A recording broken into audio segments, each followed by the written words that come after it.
Hey guys, thank you for tuning in to my YouTube live. Tonight is going to be a very special night because my newest creation is going to be blooming tonight. So as many of you know or may not know, this creation here was created by using ASUNTA 4 and Red Laverne. And ASUNTA 4 was the mother and Red Laverne was the father. So I took pollen from Red Laverne and I put it on ASUNTA 4, took those seeds, I grafted them onto this mature rootstock here. And then over 1 year, I was able to get a flower. And then flowers eventually turn into fruits. So I'm very excited to finally get to see this bloom. And then we're gonna pollinate them tonight. So while we are waiting for this flower to bloom and fully open, I can just answer some of your guys' questions for now. Then after that, we can go collect some pollen. Luckily, I have fresh pollen tonight, you guys, so I don't have to use frozen pollen that I've been saving. I always love to use fresh pollen because it's guaranteed, and especially for a new variety that I just created, I want to make sure that pollen works. So the fresh pollen is a must for tonight. And then once I try the fruit, then I'll see if I want to start testing with frozen pollen, self-fertility, all that good stuff for data for you guys. All right, hi guys. All right, I'm gonna read some of these comments here. We got Deborah, hello Deborah, Frederick, Gummivore, hi. Wocock, hello. Can you do live giveaway? We did a live giveaway today already. That was actually this afternoon.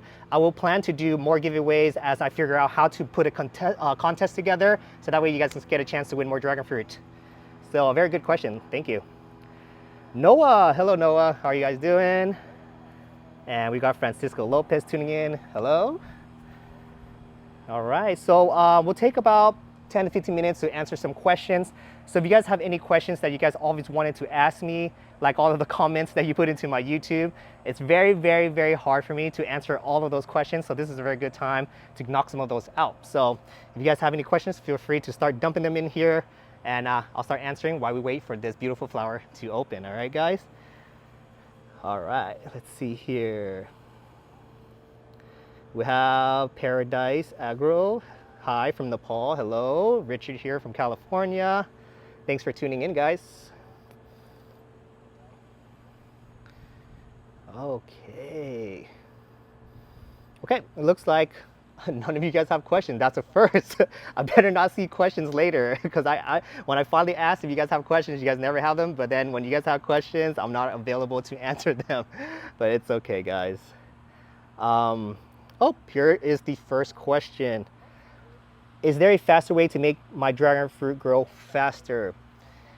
So, Wocock, my whole channel is about teaching you how to grow dragon fruit faster. I'm a bit offended when you asked me that question because I dedicated my whole channel to that. The fastest way to grow dragon fruit is to graft them. You take a mature rootstock that has roots already, you do any of those grafts that I have on my channel, cleft graft, horizontal graft, seeding graft, and it expedites the growth of dragon fruit.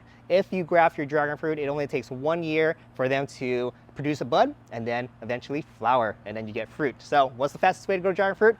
Graft them.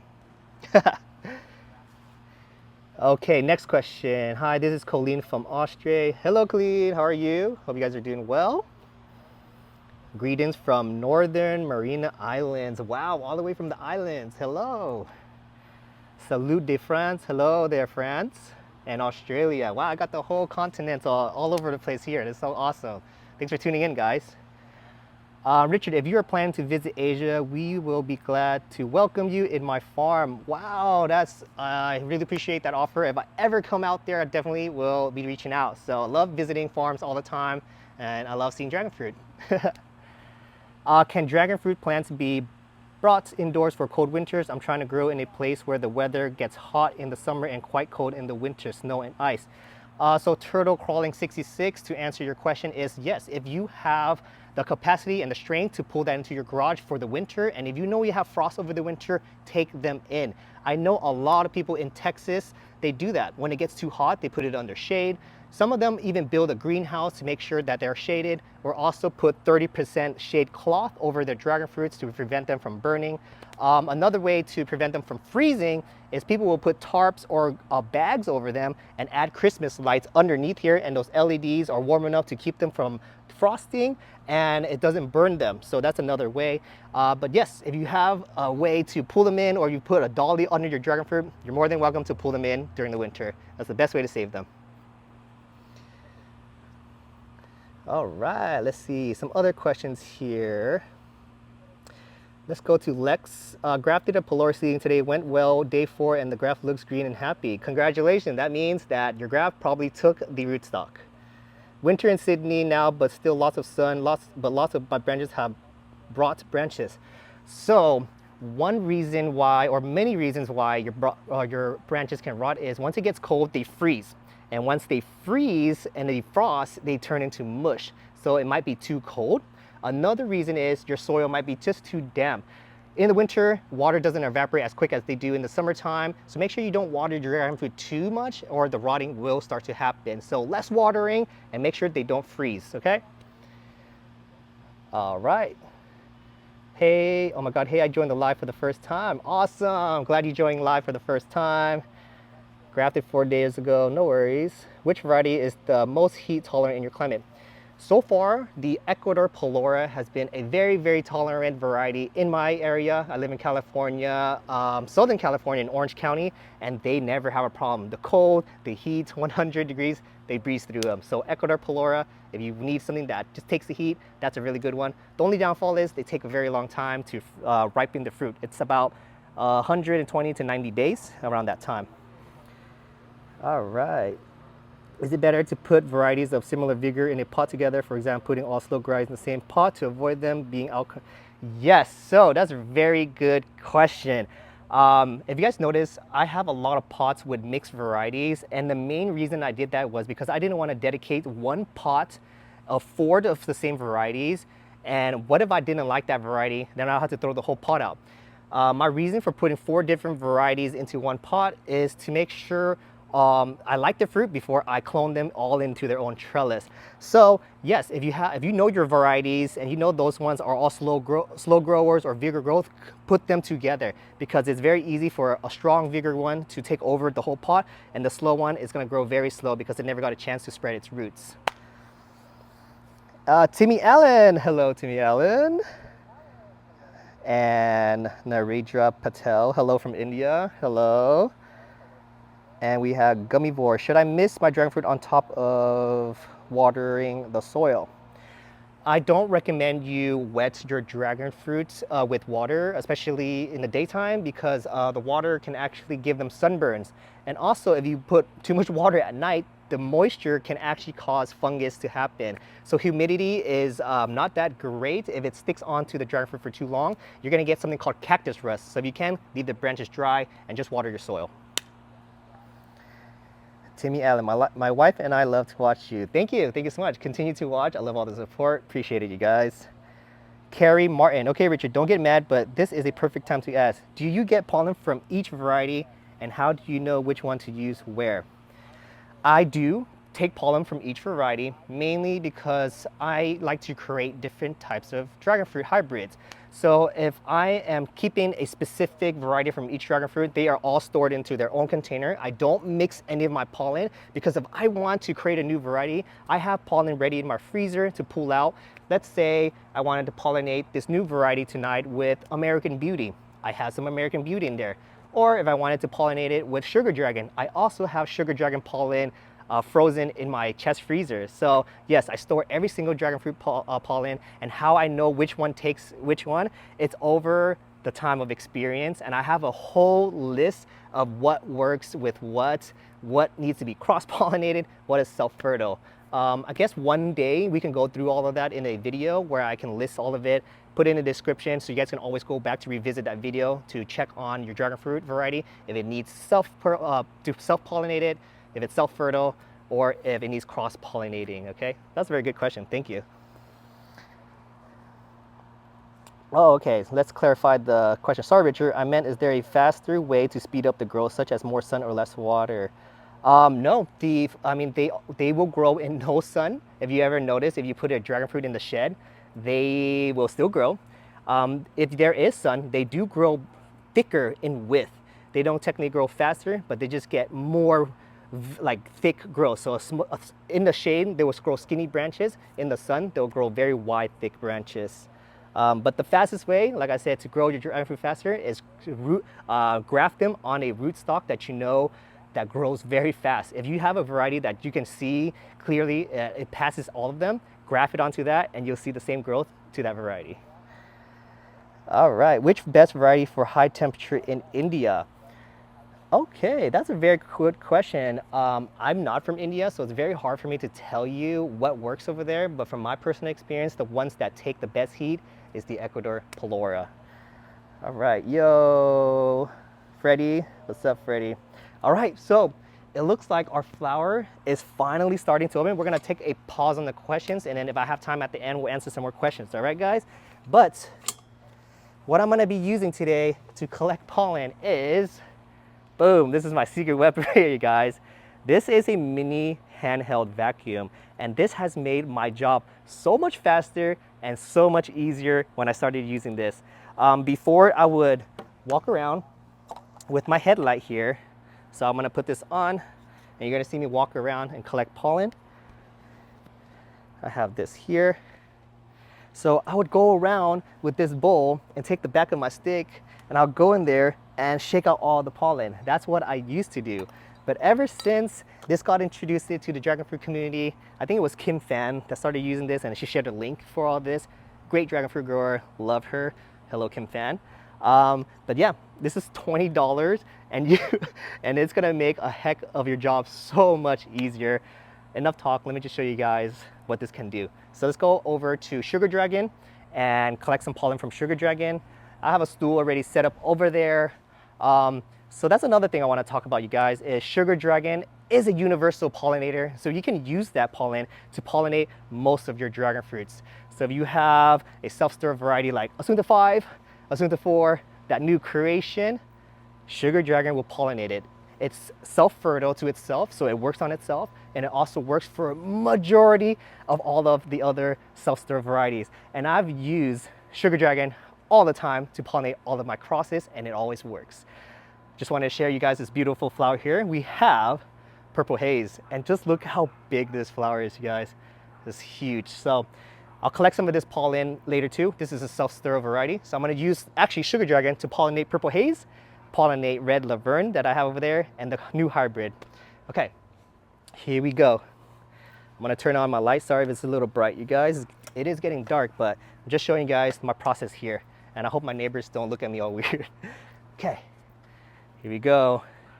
So Sugar Dragon is nice and open already. We're gonna go ahead and use this to get some of the pollen, all right?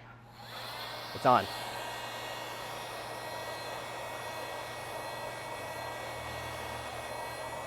And it's that easy, you guys. No having to shake. Just make sure you have a stool so you're high enough to see everything. And now we're collecting all the pollen.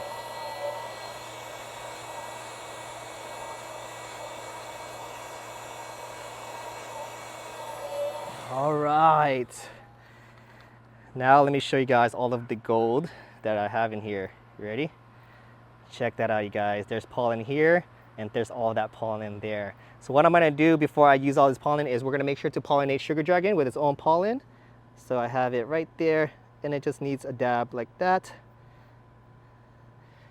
And you guys can see now all of that pollen right onto the tip. That's all it needs, and it's all ready. Look at that, guys. All of that pollen onto the stigma. And now we know it's pollinated. All right. Okay, so since I'm here, this is Purple Haze. Purple Haze is self-sterile, and we're gonna go ahead and pollinate it as well. I have my pollen here. Here we go. Usually I'll use a brush, but I left it over there, so I'm just gonna dabble what I have on here, and it's doing a great job. Yeah, okay, so let's see. Yeah, guys, it's caked with pollen. This is what you guys want. So this is how I cross-pollinate dragon fruit.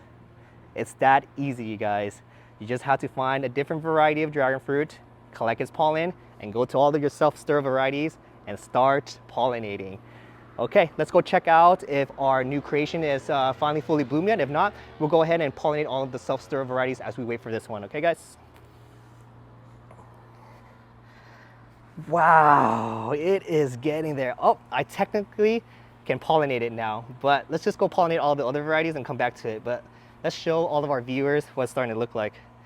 Look at that, you guys. It is beautiful. That flower has white tips, fuchsia petals, some light pink, hot pink, and it's looking really good.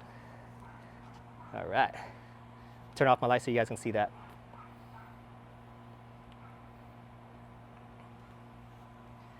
So exciting, you guys. Okay. I'm just gonna put this here, and I have pollen collected. I bring a silver bowl out with me so I can dump it in here. And then if I want to dry it later to store, I'll do that. Look at all of our sugar dragon pollens here. And now this is gonna make my job easier. I have my brush, my sugar dragon pollen. Let's go pollinate some more flowers. All right, this here is pink Laverne or Laverne pink. This variety was given to me by a friend named Tang Nguyen. He said this variety is actually one of his top 3 very, very sweet and 2-pound fruits. So we're gonna go ahead and pollinate this one as well. Okay, got my light on. Let's get the dragon fruit. We have our dragon fruit, and here we go. Just gonna do one more dab just to ensure that we're all pollinated. And I like to check, is it caked up? Yes. Okay. I do have one more that I need to pollinate for tonight. So we had 1, 2, 3, 4, 5 flowers tonight from 5 different varieties. I'm gonna share this tip with you guys, or more of like a fact. Since my hybrid there used Red Laverne, this is Red Laverne, as its mother, or as its father, and ASUNTA 4 was the mother. So this is the father. I took the pollen from here, and that is how I created that new hybrid that you guys just saw with the pink flower. So if I were to take this pollen and try to cross-pollinate it to my new hybrid, it would not work. That is inbreeding, and it will just abort the flower. So I can't use Red Laverne, and I can't use ASUNTA 4 pollen for my new hybrid. You have to use something completely different. But since it's open, we're gonna go ahead now and pollinate it with some sugar dragon. And here we go. Look at that pollen right onto the stigma, you guys, just like that. And I always, if I can, I like to try to get it really close to the center where that tube is. It acts almost like a fallopian tube for the pollen to start going down and then fertilize the fruit, which is here, the ovaries. So that's why I would try to get it as close to here as possible. But other than that, anything around in this area is perfectly fine. Okay, it's getting dark. I almost cannot see myself out here. Good thing we have an LED light. Let's go ahead and pollinate this flower now and call it a night, you guys. And I'll give you guys some more updates, or even do a next live once I figure out if this pollen worked. And if it's set, then I can talk all about that on the next live, okay, you guys? But other than that, the only thing we have to do today is pollinate our last, best for last, my beautiful creation, ASUNTA 4 crossed with Red Laverne. And already, the flower looks so much like ASUNTA 4. Okay, so once it fully blooms, I'll probably take more videos and pictures, and I can post that in the community, or even do a separate video so you guys can see the beautiful flower once it's fully bloomed. But here we go, sugar dragon pollen. I can now see the stigma, it's right there. We are in as middle as possible. And there you go. It's now cross-pollinated, and we are now set to get some fruit. So the rest of this pollen, I'm actually gonna take inside. I'm gonna leave it in my kitchen counter. The ambient temperature in there is about 75 to 78 degrees. I leave this overnight. The very next morning, around 7 to 8 p.m., I'll put this into a container with a silica decusant pack to keep it from getting moisture inside. I'll vacuum seal it and put it straight into the freezer, and when I need it, I can pull it back out again. Okay, so let's take the last few minutes to answer some more questions, and then that's it. We're gonna wrap up, okay, guys? But that's what I do around this time. In nighttime, I'm not sleeping. I'm out here looking at all the dragon fruit flowers, and sometimes I get stuck here so long. My wife is like, Richard, and I'm like, come in, and I don't come in. And then I get in more trouble, but it's okay. It's worth it. Dragon fruit season only comes once a year. All right, here we go. Okay, you guys, let's answer some more questions. We're gonna answer probably like 5 or 6 questions, and then we'll end the night, okay? Let me set up the lights. My brother-in-law has been holding this big light. Can we show them the light? And that's what's helping you guys see me. Oh, Lily! Hi, Lily. It's been a long time. Thanks for tuning in. Glad I caught you. And I can't believe you're still growing dragon fruit on your balcony. That's so cool. All right, so let's get a few questions in and answer them, and then we're gonna wrap it up, okay guys? So if you guys have some questions, go ahead and start dumping them in. And in the meantime, I'll scroll up to see if I can find any. Tommy Chin, Richard, need more videos. More videos are coming. I'm actually gonna be posting a video this week, and then another one the following week. So we're gonna have some videos every other week, or every week now, you guys, since dragon fruit is now active. Oh, Antonio from Puerto Rico. What's up, Antonio? Belendo, can purple haze be pollinated with its own pollen? Purple haze is self-sterile, so no, you cannot pollinate it with its own pollen. Make sure you grab pollen from a different variety to pollinate it, okay? All right, let's answer Sophia's question. Hi, after tipping mature dragon fruits, what fertilizer should I use to induce budding? The fertilizer that I like to use, and a lot of people may disagree, but it works so well for me that I tend to always go back to it. I use Flora Nova Bloom. You can find it on Amazon, and I just give it 1 dose during the flowering season, and bud starts to appear like crazy, you guys. And if you want an organic way to do it, there's a brand called Dr. Earth Flower Girl Bud and Bloom. That also does the trick, but it takes a little longer because it's organic, okay? Lily, let's see, I just happened to see you doing it live. When did you start? I started like around 8:30 p.m. It was supposed to start at 8, but we had technical issues with our live. But it's our first time using it, so we're getting used to the live, but hopefully we start getting better. We need to see the baby. The baby will be in the next live. My first blooms are American Beauty. I got 4 flowers. Okay. Dang, it's been so long. It's okay to use 30% sunblock shade cloth? Yeah, it is okay to use 30% shade for your dragon fruit. If you have a place that's just way too hot and you're always constantly getting sunburn or dehydrated branch, use 30% cloth to protect them. They'll still fruit, flower, and do all the things dragon fruit is supposed to do. So 30% shade keeps them green and super healthy and plumped. In India, we have high temperature going up to 40 to 48 celsius in the summer. For this, where a condition is best variety. The best conditions for dragon fruits would be in the 80s to 85 degrees. Once it hits 90 and above, and it stays that long, they start to get yellow. Okay, we're gonna be wrapping up now, guys. Thank you for all the questions and tuning into our live. This flower is starting to open even more, and it's just looking absolutely gorgeous. Wow. All right. Thank you for tuning in, guys. I'll see you guys in the next live, and I hope you guys all enjoy me doing this live. If you guys did, please let me know in the comments so that way I can read them all and do a next one for you guys, all right? Have a wonderful night. Bye, everybody. Good night.